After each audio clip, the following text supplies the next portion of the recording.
పేరుకైతే వంటింటి విశేషాలని ఛానల్ అయితే పెట్టేశాను. నేనైతే ఒక్కటి కూడా సరిగ్గా వంట వీడియో అయితే అప్లోడ్ చేయట్లేదు. ఎందుకు చేయట్లేదని అడుగుతారేమో! అసలు నాకు వంట వస్తే కదా! నాకు ఏ వంట సరిగ్గా రాదండి. ఏదో చిన్న చిన్న వంటలైతే సరే అలా చేసేసుకుంటూ వెళ్తాను. అంతే తప్ప నాకైతే పెద్ద పెద్ద వంటలు ఏమీ రావు. మొన్నే రీసెంట్‌గా అయితే పండక్కి పల్లీలచ్చు అని చెప్పి ఒక వీడియో అప్లోడ్ చేశాను. మరి మీరు చూసారో లేదో! కేజీ పల్లీలకి కేజీ బెల్లం వేసి చేశాను. ఎంత అట్టర్ ఫ్లాప్ అయిపోయిందంటే నార్మల్‌గా అవ్వలేదు. చాలా అంటే చాలా ఘోరంగా అయింది. సరే ఇంట్లో దెబ్బలు పడతాయేమో, తిట్లు పడతాయేమో అని చెప్పి చాలా భయపడ్డాను. కాకపోతే పాపం ఇంట్లో వాళ్ళందరూ చాలా ఈజీగా తీసుకున్నారు. నన్నైతే ఎవరు ఏమనలేదు.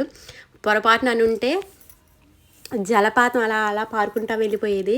సరే నన్నైతే ఎవరు ఏమనలా అదృష్టం కొద్దీ.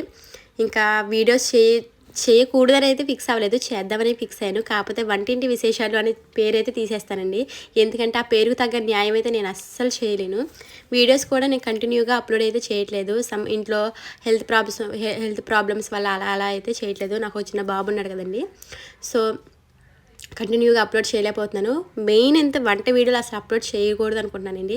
ఒకవేళ చేసిన రెసిపీ వీడియోలు అయితే నేను అసలు అప్లోడ్ చేయను. ఇలా చేయాలి ఇలా చేయాలి అని చెప్పి. ఎందుకంటే నాకే పర్ఫెక్ట్గా రాదు. నేనే యూట్యూబ్లో అక్కడో వీడియో ఇక్కడో వీడియో చూసి అయితే వంటలు చేస్తూ ఉంటాను. నార్మల్గా ఏదో నాకు వచ్చి రాని 2 మాటలు చెప్పుకుంటూ అయితే నార్మల్గా వీడియోస్ తీస్తాను. ఒక వ్లాగ్ టైప్లో అనుకోండి. సరే ఫ్యూచర్లో కేక్ వీడియోస్ కూడా చేద్దాం అనుకుంటున్నాను. ఈ మధ్య కేకులు చూసి యూట్యూబ్లో నాకు కూడా చేయాలనే ఇదైతే ఎక్కువ కలుగుతుంది. సో చేద్దాం అనుకుంటున్నాను ఫ్రెండ్స్. బై.